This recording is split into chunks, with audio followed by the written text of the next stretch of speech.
Hello everybody, welcome to my another video. Today I'm going to show you how can you disable your messenger audio call. So let's get started. So first of all, I'm going to my messenger or I'll go to directly in settings, and then we will go on scrolling down. We can see your apps.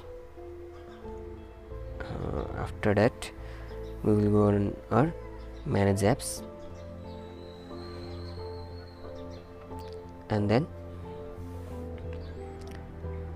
you can see here the all application. So I'm going my messenger, you can see here.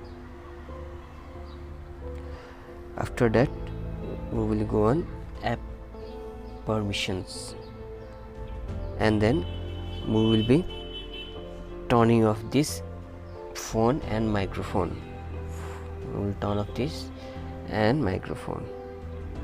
That's it. Now we will check. Okay, I'm going my messenger, and then if I want to call, if I click call here, then it will ask me allow messenger access to your microphone to make this call. So if I will deny or allow, in this way we can make settings and disable audio call. So I hope this video helps. Thank you so much for watching this video. Please subscribe to my channel. It motivates me to make more videos like this ideas. Thank you.